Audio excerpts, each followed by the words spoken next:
మా party senior most నాయకులు బాజిరెడ్డి గోవర్ధన్ అన్న గారు, మేము స్థానిక నాయకులందరం కూడా మరి వాళ్ళ నిజామాబాద్లో కాంగ్రెస్ పరిపాలనలో ఏం జరుగుతున్నదనే విషయాన్ని చర్చ చేస్తూ ఉన్నాం. చాలా బాధాకరంగా ఉన్నది. ఒకప్పుడు నీటితోని నిండు కుండలాగా మంచి గాదెల నిండా వడ్లుండి 10 ఏళ్ళు సిరులను వెదజల్లినటువంటి నిజామాబాద్ జిల్లాలో ఇవాళ రైతులు మళ్ళా యూరియా కోసం లైన్లు కట్టే పరిస్థితి, మళ్ళా కరెంట్ ఎప్పుడు ఉంటుందా ఎప్పుడు పోతుందా అని ఆలోచన చేసే పరిస్థితి, ప్యాకేజ్ 22 కాళేశ్వరం కంప్లీట్ కానటువంటి పరిస్థితి, ఏ చెరువుకు కూడా ఎక్కడ కూడా ఏ ఒక్క ఆఫీసర్ కానీ నాయకుడు కానీ వచ్చి పట్టించుకోని పరిస్థితి. మొన్నటి బతుకమ్మ అయితే కనీసం చెర్లకాడ చెత్త తీసి లైట్ పెట్టలేనటువంటి పరిస్థితి. ఏ ఒక్క చిన్న పని కూడా, ఏదైతే అవ్వకు తాతకు పెన్షన్ ఇస్తామని చెప్పిండ్రో ఎవరికి కూడా పెన్షన్ డబుల్ చేయని పరిస్థితి. ఇప్పటికీ గవే కేసీఆర్ ఇచ్చిన పైసలు వస్తున్నాయి తప్పితే కొత్తగా కాంగ్రెస్ వాళ్ళు వచ్చి ఇస్తున్నటువంటి డబ్బులు ఏమీ లేవు. ఇవాళ బీడీ కార్మికులు చాలా పెద్ద ఎత్తున ఉంటారు నిజామాబాద్ రూరల్ నియోజకవర్గంలో. వాళ్ళందరూ కూడా అడుగుతూ ఉన్నారు, ఇదేం పరిస్థితి, మరి ఇది ఎక్కడిది, మాకు పెంచుతామని చెప్పి పెంచలేదేందని. అదేవిధంగా ఆడబిడ్డలు 18 ఏళ్ళు దాటిన వాళ్ళందరూ కూడా ఇప్పటివరకు బాజిరెడ్డి అన్న గారు చెప్పినట్టు మరి మాకు చెప్పిన 2500 ఏవి అని చెప్పి ప్రశ్నించేటటువంటి పరిస్థితులు. అందరికీ స్కూటీలు ఇస్తా అని చెప్పి 18 ఏళ్ళు నిండినటువంటి ఆడపిల్లలకు అసలు దాన్ని ఊసే లేనటువంటి పరిస్థితి. అంటే అలవి కానీ హామీలు ఇచ్చి ప్రజలను మోసం చేసి నిన్నటికి నిన్న గౌరవనీయులు మన స్పీకర్ గారు, అసెంబ్లీ స్పీకర్ గారు మాట్లాడుతున్నారు, మేము ఆర్థిక పరిస్థితి తెలిసి తెలియక వాగ్దానం చేసినామంట. మరొక బాధ్యత కలిగినటువంటి పార్టీ, 130 ఏళ్ల చరిత్ర ఉన్నట్టు చెప్పేటటువంటి పార్టీ, వాళ్ళ అధ్యక్షుడేమో పాపం తెల్లారు లేస్తే మరి రాజ్యాంగం అని ఒక ఎర్ర బుక్కు పట్టుకొని తిరుగుతూ ఉంటాడు. మరి అటువంటి పార్టీ వారెట్లా మోసం చేస్తారు ప్రజల్ని? అంటే ముందు తెలంగాణ ఇస్తామని చెప్పి ఎట్లయితే మనల్ని మోసం చేసిరో, అంతకు ముందు తెలంగాణ ప్రజలు అమాయకం అని చెప్పి మనల్ని తీసుకుపోయి ఆంధ్రాలో కలిపి ఎట్లా మోసం చేసిండ్రో ఇవాళ కూడా కాంగ్రెస్ పార్టీ అదే ఒడవడిని కొనసాగిస్తుంది తప్పితే ఇంకోటి కాదు. అంటే కాంగ్రెస్ చరిత్ర మొత్తం కూడా మోసాల చరిత్ర అని చెప్పి, దగా చరిత్ర అని చెప్పి మళ్ళీ ఒకసారి రుజువు చేస్తూ ఉన్నారు. నిన్న మొన్న మనం చూసినాం, 4 రోజులు గ్రామ సభలను పెడితే ప్రజలు నిలదీసి అధికారులను వెలగొడితే మరి భయంకరమైనటువంటి మళ్ళా తెలంగాణ ఉద్యమకాలం నాటి పరిస్థితులు అన్ని పల్లెలలో కూడా మనం చూసినాం. ఇంతకు చేసింది ఏందయ్యా అంటే 4 రోజులు పెట్టిండ్రు, వాళ్ళ ఇష్టం వచ్చిన పేర్లు చదివిండ్రు, భూములు ఉన్న వాళ్ళకే మన ఇండ్లు ఇచ్చేటటువంటి పేర్లు చదివిండ్రు, రైతు బంధు అని చెప్తే ఎవరికి వస్తుందో ఎందుకు వస్తుందో అర్థం కానటువంటి పరిస్థితి, రేషన్ కార్డు అంటే ఎవరికి ఇస్తున్నారో అర్థం కానటువంటి పరిస్థితి.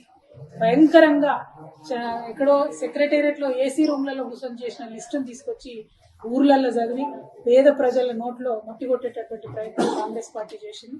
ఎక్కడికక్కడ బీఆర్ఎస్ నాయకులు ప్రజలు చైతన్యవంతులై ఆఫీసర్లను ఎదిరిస్తే మళ్ళీ వెంటనే మాట మార్చి ఈ లిస్టు ఫైనల్ కాదు, మళ్ళీ ఇంకో లిస్ట్ వస్తుంది, కొత్త లిస్ట్ వస్తుంది అని చెప్పి మభ్యపెట్టేటటువంటి ప్రయత్నం చేస్తున్నారు. కానీ అల్టిమేట్ గా మనకు అర్థమవుతున్నది ఏంటి అని అంటే కాంగ్రెస్ పార్టీ వాళ్ళు కేవలం వాళ్ళ కార్యకర్తలకు మాత్రమే ఇందిరమ్మ ఇండ్లైనా, రైతు భరోసా అయినా, రేషన్ కార్డు అయినా, ఇంకోటైనా ఇచ్చేటటువంటి ఆలోచనలో ఉన్నారు. ఈ వాస్తవాన్ని తెలంగాణ ప్రజలు ఎంత తొందరగా గమనిస్తే అంత మంచిది. మనం డిమాండ్ చేస్తూనే ఉండాలి, కొట్లాడుతూనే ఉండాలి. కాకపోతే వాళ్ళ ఎమ్మెల్యేలు ప్రతి జిల్లాలో చెప్తున్నారు, మేం చెప్పిన వాళ్ళకే వస్తుంది, అధికారులది ఇక్కడేం నడవదు అని చెప్తా ఉన్నారు. అదే కేసీఆర్ గారు మీరెవ్వరు కూడా ఇన్వాల్వ్ కాకండి అని మా ఎమ్మెల్యేలని కానీ మంత్రుల్ని కానీ ఎవరిని కూడా ఇన్వాల్వ్ కానియకుండా కలెక్టర్ గారిని పెట్టి పారదర్శకంగా చిట్టీల సిస్టంలో తీసి నిజంగా పేదవాళ్ళకు అన్ని పథకాలు ఇచ్చేటటువంటి ప్రయత్నం చేసినాం. మేము అనేక సార్లు కేసీఆర్ గారిని అడిగినా కూడా లేదు, మా రైతన్నలకు డైరెక్ట్ గా డబ్బులు పడాలి, మా బీడీ కార్మికులకు డైరెక్ట్ గా డబ్బులు పోవాలి, అవసరమైన వాళ్ళని మనం ఆదుకోవాలి అని చెప్పి కోట్లాది రూపాయల సీఎం రిలీఫ్ ఇచ్చినటువంటి పరిస్థితి. ఇవాళ ఒక్క ఊరికి సీఎం రిలీఫ్ వచ్చిన పరిస్థితి లేదు, ఇవాళ ఒక్క ఊర్లో రేషన్ కార్డు వచ్చిన పరిస్థితి లేదు. ఇటువంటి పరిస్థితులు ఉంటే మరి తెలంగాణ ఒక 100 ఏళ్లు వెనుకపోతుంది తప్పితే ముంగట పడుతున్నటువంటి పరిస్థితి కనబడతలేదు. ఉదాహరణకు మన దర్పల్లిలో చూసుకుంటే మొత్తం మొన్న ఇక్కడ ఈ మండలానికి అంతటి కలిపి దర్పల్లిని మన విలేజ్ గా ఒక మోడల్ విలేజ్ గా తీసుకోవడం జరిగింది. అందులో 1950 మందికి ఇప్పుడు వీళ్ళు రైతు భరోసా ఇచ్చారు. కనీసం ఇంతకు 80% ఎక్కువ మేమున్నప్పుడు రైతు భరోసా ఇవ్వడం జరిగింది. అంటే కేసీఆర్ గారు ఇచ్చిన దాంట్లో 10% మంది రైతులకు కూడా మీరు ఒక మండలంలో రైతు భరోసా ఇవ్వకుండా మేము మొత్తం ఇచ్చేసినాం అయిపోయింది అని చెప్పి మభ్యపెట్టేటటువంటి ప్రయత్నం ఏదైతే చేస్తా ఉన్నామో దీన్ని మేము తీవ్రంగా ఖండిస్తా ఉన్నాం. అంతేకాదు దారుణం మళ్ళీ రోజొక్కటి చూస్తున్నాం. ఇవాళ మేము వస్తుంటే తోగొంట ఎల్లారెడ్డిలో అక్కడ మళ్ళా పాపం పిల్లలు 12 మంది విషాహారం తిని హాస్పిటల్కి పోయిన పరిస్థితి. అంటే కనీసం కేసీఆర్ గారు పెట్టిన స్కూల్ కూడా నడుపుకోలేకపోతున్నటువంటి పరిస్థితి ఈ ప్రభుత్వాన్ని చూస్తా ఉంది. కాబట్టి ప్రెస్ మిత్రులందరి ద్వారా నిజామాబాద్ జిల్లా ప్రజలందరూ మీరు చైతన్యవంతమైనటువంటి ప్రజలు, రాజకీయంగా బాగా మీకు అవగాహన ఉన్నటువంటి ప్రజలు కాబట్టి ఎక్కడికక్కడ కాంగ్రెస్ పార్టీ నాయకులను మన హక్కుల కోసం అడగాల్సినటువంటి అవసరం ఉన్నది. ఇచ్చినటువంటి మాట ప్రకారం మనకు ఖచ్చితంగా పెన్షన్లు కానీ స్కీమ్లన్నీ కానీ వచ్చే విధంగా ఉద్యమించాల్సినటువంటి అవసరం ఉందని చెప్పి మీ అందరికి కూడా తెలియజేస్తా ఉన్నాం. మీతో పాటు మేము తప్పకుండా నిలబడి ఉంటాం. నిజంగా రేవంత్ రెడ్డి గారు మొన్న 26 జనవరి నాడు మాట్లాడిన మాటలు వింటే ఎట్లా ఉన్నదంటే, ఒకటే స్పీచ్ లా 10 నిమిషాలకు ముందేమో 26వ తారీఖు నాడు వేస్తా అంటాడు రైతు బంధు, 10 నిమిషాలు కాగానే 31 మార్చికి వేస్తా అంటాడు. అంటే నిజంగా అబద్ధాన్ని తీసుకుపోయి అద్దం ముంగట నిలబడితే ఎట్లుంటదంటే రేవంత్ రెడ్డి గారి కోపగానే పడుతుంది అద్దంలో. అది పరిస్థితి. అంతే తప్పితే ఇంకోటి లేదు. ప్రజల్ని మభ్యపెట్టి ఎక్కువ కాలం పరిపాలన చేయలేదు. ప్రజల కోసం ఇప్పటికన్నా ముందుకొచ్చి పారదర్శకంగా పనిచేయవలసిందిగా కాంగ్రెస్ పార్టీని డిమాండ్ చేస్తా ఉన్నాం.